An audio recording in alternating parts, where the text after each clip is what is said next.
I would like to share the life story of Maya Angelou and share her impact on the literary world. Due to her parents' turbulent marriage and later divorce, Angelou went to live with her paternal grandmother in Stamps, Arkansas, from an early age. At 7 years old, her mother's boyfriend raped her. He was later jailed and then killed when released from jail. Believing that her confession of the trauma had caused the man's death, Angelou became mute for 5 years. In her first autobiography she wrote, "I thought my voice killed him. I killed that man because I told his name, and then I thought I would never speak again because my voice would kill another." Throughout her childhood she wrote essays, poetry, and kept a journal. When she returned to Arkansas she took an interest in poetry and memorized works by Shakespeare and Poe. Angelou eventually regained her voice and was encouraged to share her story because of her unique literary voice. She is best known for her unique and pioneering autobiographical writing style. She used a call-and-response technique and also unapologetically mixed fact and fiction.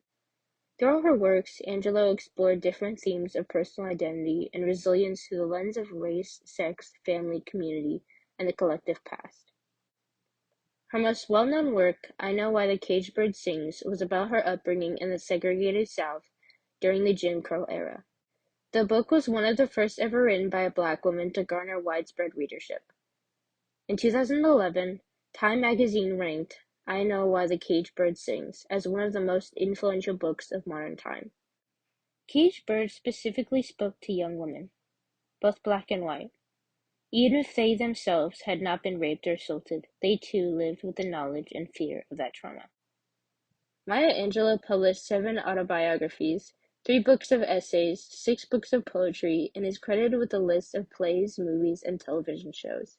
Her works touch readers and audiences crossing racial and national borders.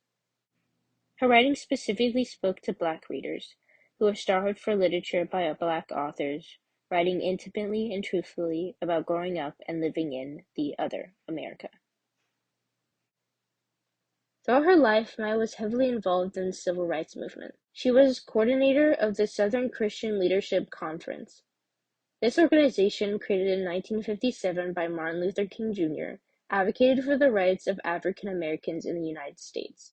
Her work and life offered readers a personal journey through the African American experience of the 21st century, and provided a clear explanation of how the socially marginalizing forces of racism and sexism manifested themselves at an individual level.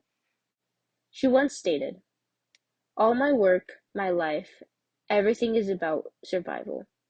All my work is meant to say, you may encounter many defeats, but you must not be defeated. In fact, the encounter may be the very experience which creates the vitality and the power to endure." She made history by writing the first non-fiction bestseller by an African American woman, and she became the first African American poet and the first female poet to participate in a recitation for U.S. President's inauguration.